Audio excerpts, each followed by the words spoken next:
ମୁଁ କହିଥିଲି ଯଦି ସେମାନେ ମୋ ଜରିଆରେ ଭେଟିବା ପାଇଁ ଚାହାନ୍ତି ମୁଁ ମୁଖ୍ୟମନ୍ତ୍ରୀଙ୍କୁ ଭେଟେଇଦେବି। ସେମାନେ ସିଧାସଳଖ ଭେଟିବା ଲାଗି ଚାହିଁଛନ୍ତି, ସ୍ୱାଗତ, କିଛି ଅସୁବିଧା ନାହିଁ। ଆମେ ନିଶ୍ଚିତ ଭାବରେ ଦାବି କରିବୁ ସିବିଆଇ ତଦନ୍ତ କରିବା ପାଇଁ।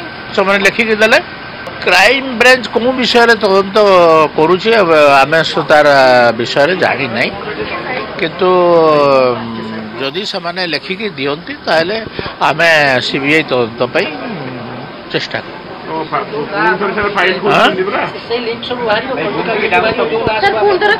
ଆଜ୍ଞା ଏତେ ଦିନ ହେଇଗଲାଣି, 2 ବର୍ଷ ହେଇଗଲାଣି, 2 ବର୍ଷ ହେଇଗଲାଣି। କୋଉ କାଗଜ କୁଆଡ଼େ ଯାଇଥିବ ତାଙ୍କର ସରକାର ସମୟରେ ସେଟା ତ କହିହେବ ନାଇଁ ନା। ତଦନ୍ତ ହଉ, ତଦନ୍ତ ହେଲେ ବହୁତ କଥା ବାହାରିବ। ଖାଲି ଦେଖାଯାଉ କ୍ରାଇମବ୍ରାଞ୍ଚ କ'ଣ କରିପାରିବ କ'ଣ ନାହିଁ। ସେ ସମୟରେ ସରକାର ଅଲଗା ଥିଲା, ଏବେ ସରକାର ଅଲଗା ଅଛି। କ'ଣ କରିପାରିବ ମୁଁ କହିପାରିବି ନାହିଁ। ତଦନ୍ତ କିନ୍ତୁ ମୁଁ ତ ସିବିଆଇ ତଦନ୍ତ ଦାବି କରିଥିଲି, ଆଉ ଆଜି ବି ସିବିଆଇ ତଦନ୍ତରେ ଅଟଳ ଅଛି।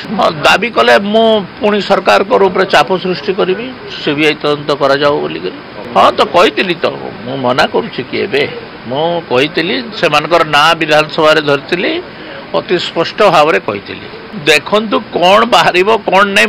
ମୁଁ ତ ସିବିଆଇର ଡିମାଣ୍ଡରେ ଥିଲି ନା, ମୋର ଷ୍ଟାଣ୍ଡରେ ମୁଁ ଅପରିବର୍ତ୍ତିତ ଅଛି ସିବିଆଇ ତଦନ୍ତ।